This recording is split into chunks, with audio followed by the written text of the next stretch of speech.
Je vous emmène aujourd'hui sur la plage de Senneville-sur-Fécamp, un jour de grande marée, à marée basse. Encore une fois, cette plage va me réserver de belles surprises, mais je vais être confronté à une difficulté entre le ciel très clair et le sol très sombre.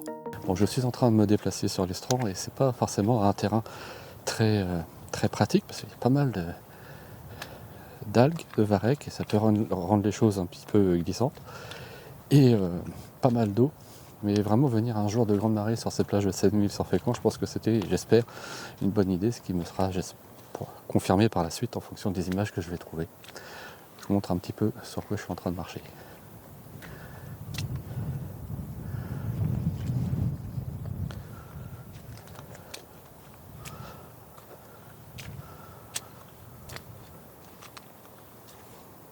Alors dans des conditions comme ceci, il faut faire particulièrement attention à son matériel. Et donc quand je vais être arrivé à un autre endroit, je vais vous montrer comment j'ai organisé mon sac de façon à protéger le plus possible mon matériel et protéger aussi le plus mon sac dans des conditions de prise de vue comme aujourd'hui. Alors la petite astuce que je souhaitais partager avec vous, qui peut s'avérer utile lorsqu'on est dans un environnement comme aujourd'hui, à marée basse, où on navigue entre des trous d'eau, pas mal d'algues et tout ça, donc c'est pas mal humide. Donc là, ce que j'ai fait depuis quelques temps pour éviter de poser mon sac complètement à plat par terre pour en sortir le matériel, j'ai fait déplacer mon appareil vers la poche supérieure, ce qui me permet de poser le sac debout, d'ouvrir la poche supérieure, de récupérer l'appareil, de fixer sur le trépied, de refermer la poche supérieure, de remettre mon sac rapidement sur le dos, là où il est à l'abri de l'eau, du sable et de tout ce qui pourrait traîner sur le sol. Je me suis installé sur une nouvelle scène dans un paysage un petit peu atypique. Je dois dire que je ne m'attendais pas à ça en venant ici à marée basse. C'est assez particulier.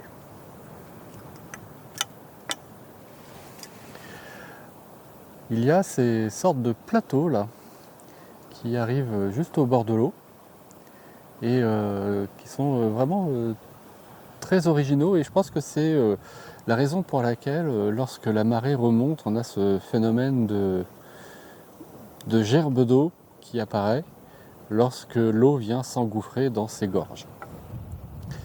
Alors je me suis installé sur une nouvelle scène qui là encore va demander un petit peu de bidouille, on va dire, car j'ai voulu mettre en avant cette forme là, je vais peut-être la montrer en direct, cette forme là qui part, ensuite on a le rocher, on a cette langue là, ce petit plateau qui s'avance dans la terre, on a le pêcheur un petit peu plus loin qui rapporte une figure humaine qui peut s'avérer intéressante dans tout ça. Alors j'essaie de vous montrer ce que ça donne sur l'écran. Je pense que je vais plutôt vous faire voir ça en vidéo. Alors pourquoi est-ce que je parle de bidouille sur cette image? Parce qu'il va y avoir quelques petites choses à faire pour avoir, je l'espère, quelque chose de correct.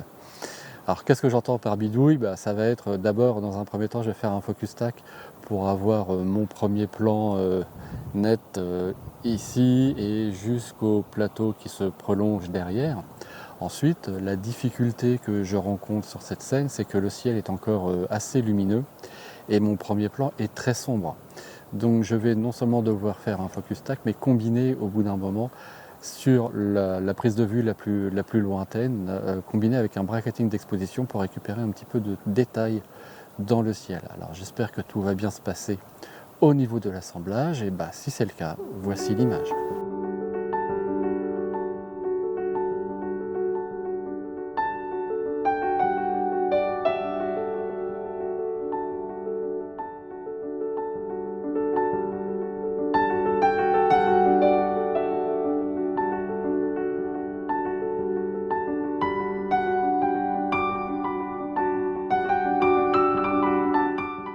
Je vous informe que le calendrier 2024 est maintenant disponible.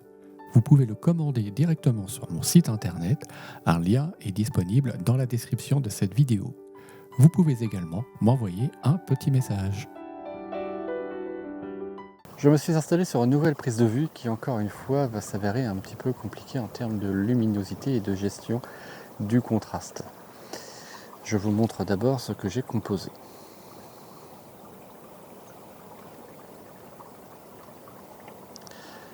Donc voici ma scène. Alors ce que j'aime bien, c'est la façon dont l'eau vient faire un petit serpent entre les différents rochers. Et donc j'ai pris soin à garder toujours un minimum de séparation entre les formes. La difficulté, comme je vous le disais sur cette scène, ça va être la gestion des hautes et des basses lumières, puisque encore une fois on a ces rochers extrêmement sombres avec l'eau claire.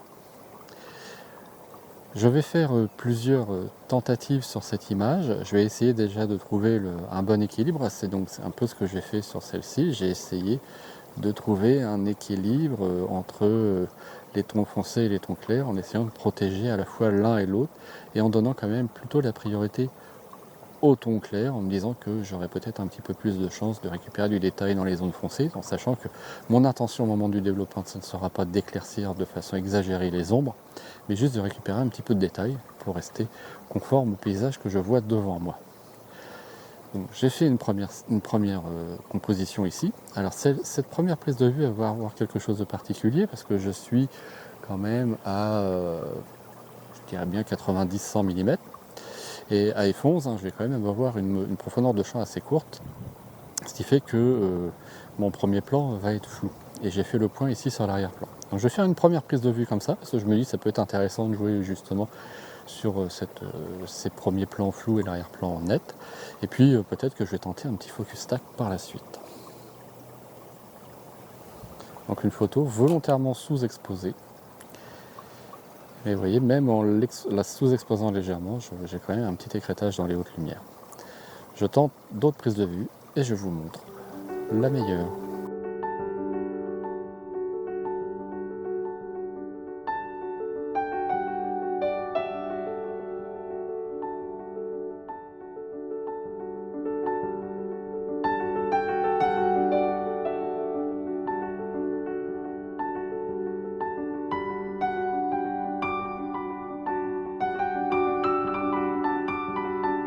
Décidément, cette plage de Senneville sur Fécamp me réserve des surprises à chaque fois que je m'y rends, que ce soit dans des circonstances normales, c'est-à-dire avec des marées normales.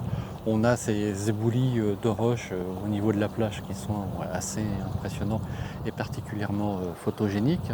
Vous l'avez découvert lors d'une vidéo que j'ai tournée cet été. Et là, par ce genre de grande marée, donc il y a ces éboulements, ces plateaux rocheux là, qui sont vraiment très sympas et dont j'ai déjà eu l'occasion de parler aujourd'hui. Et la difficulté qui est vraiment le point commun à toutes les photos que j'ai prises ce matin, c'est encore une fois la gestion de ces tons sombres et de ces tons clairs. Et ici, je vais devoir faire un bracketing d'exposition pour capturer la scène que j'ai devant moi et que je vous montre tout de suite.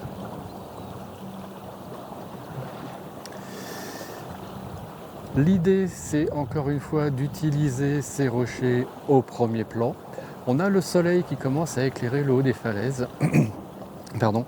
Et la présence des pêcheurs à pied rajoute une petite figure humaine qui vient donner une idée de l'échelle de la scène.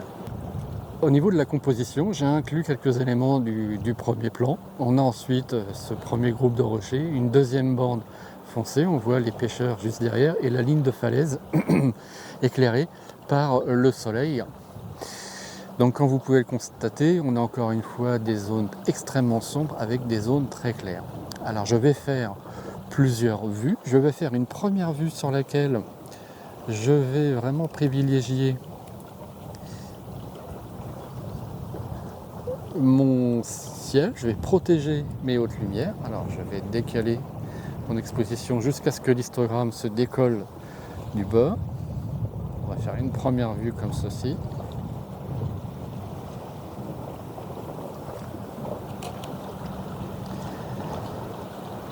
Et je vais faire une deuxième vue où cette fois-ci, je vais récupérer des infos sur le premier plan. Et je décale, donc là j'agis sur ma vitesse. Et donc j'agis sur ma vitesse jusqu'à ce que l'histogramme se décolle de l'autre bord pour récupérer des infos dans les tons foncés. Et en plus, comme j'ai une vitesse un petit peu plus lente, je vais avoir une texture intéressante au niveau de l'eau. Ce que je vais faire par la suite, c'est que je vais combiner ces deux prises de vue dans Photoshop. Je vais vous montrer le résultat. Si le résultat est sympa et qu'il vous plaît, dites-le moi dans les commentaires et je vous ferai un petit tuto pour vous montrer comment j'ai traité cette image dans Photoshop.